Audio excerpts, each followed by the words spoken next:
Radical.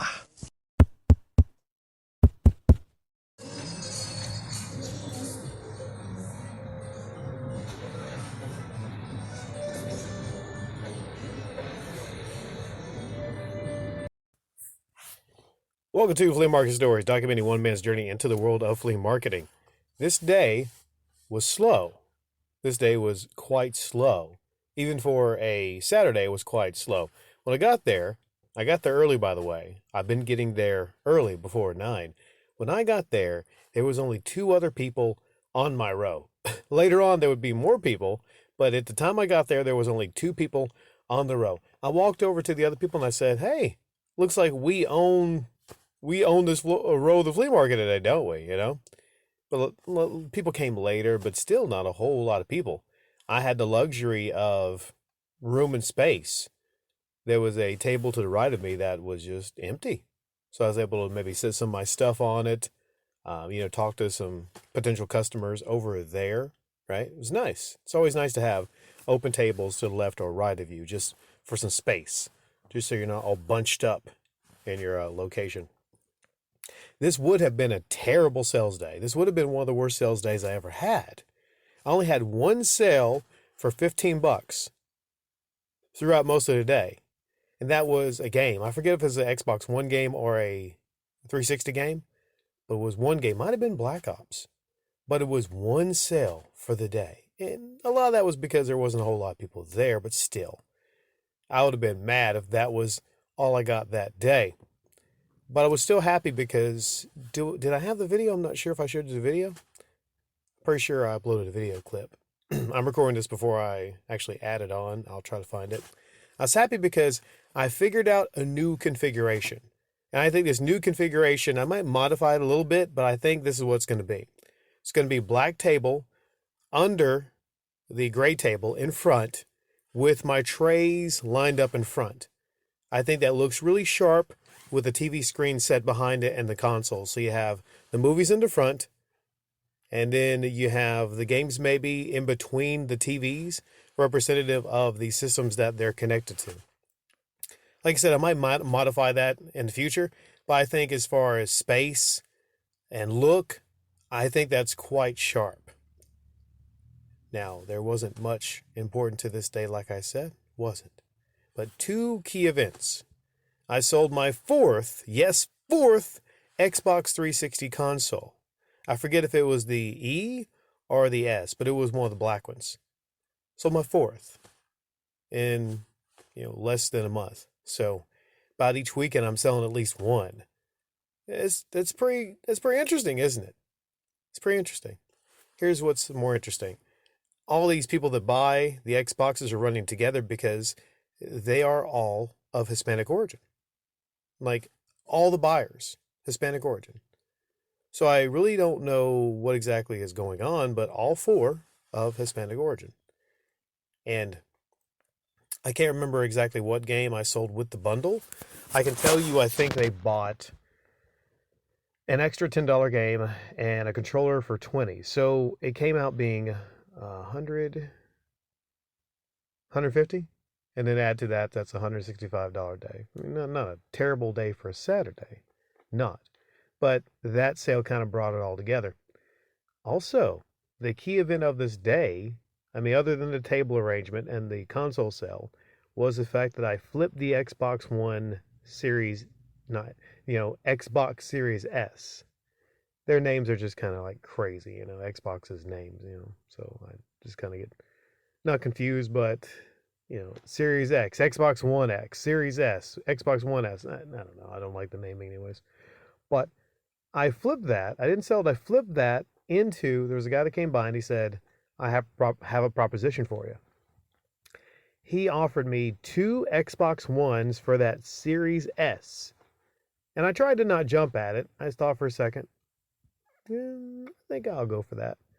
And me, being somebody that sells disc media, yeah, of course I'm going to go for that. Even though it's not the next-gen system, you're talking 2 Xbox Ones. I would have took 2 Xbox One originals, but one was a One S, the white one. So I'm definitely going to make more money because I had $225 on the Series S. And when it comes to the 1S's and the 1, sell those for at least 150 each. So, I mean, package deals with games, I might make out about 400 bucks on that, which is almost double the money of the Series S because you can't package any games with the Series S, it being a all digital console. Although I will miss playing GTA 5 and how it looks on the Series S. I will miss that, but with all this money I'm making, easily I can pick up a Series X because they actually have them in stock. I see at GameStop now for $500. But the question is, do I really want one?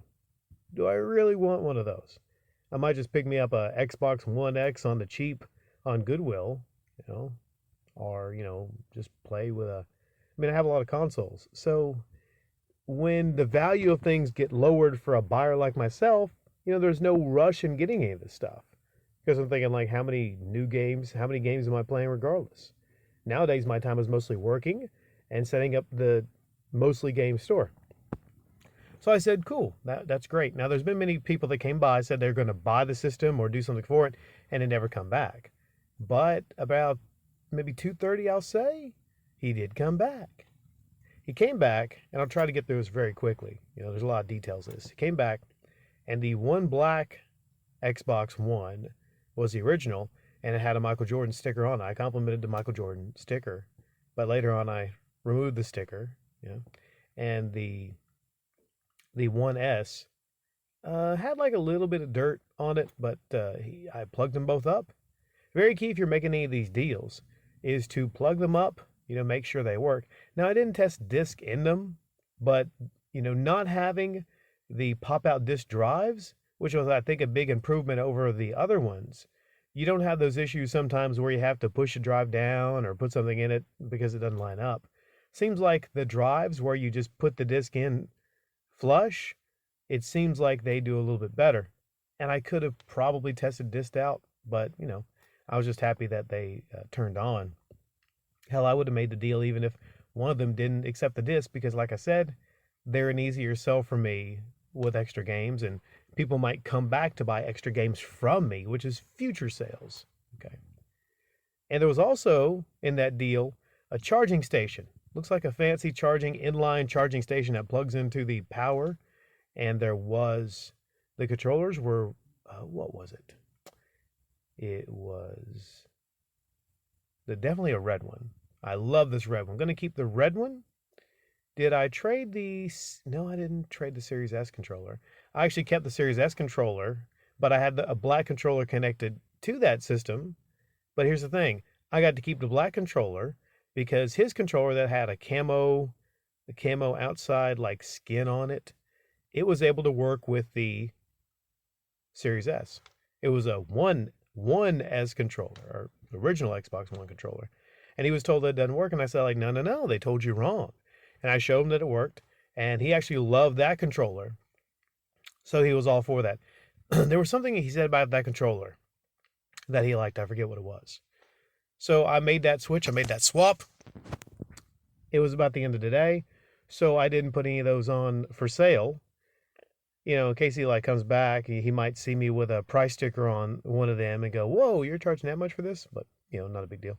One final thing, a note of how he got one of those. The white one was his, but the other one, he was at a GameStop, and he actually scooped that up because a guy went to return it, and the guy was only offered $18. $18.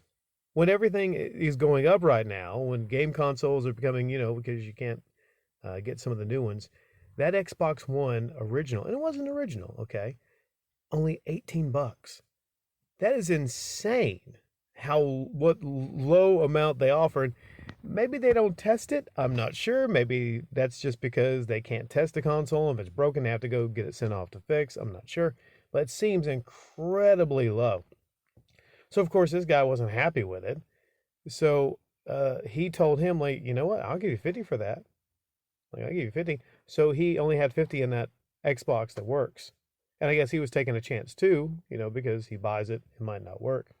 But that would be really great to just get a chair and just sit in a GameStop and just, chill out and tell them at GameStop, I might buy something, but mostly I'm going to be waiting until I see people return games and try to get credit for games and game consoles, and then I'll give them a few dollars more than you'll offer them, and then I'll get them.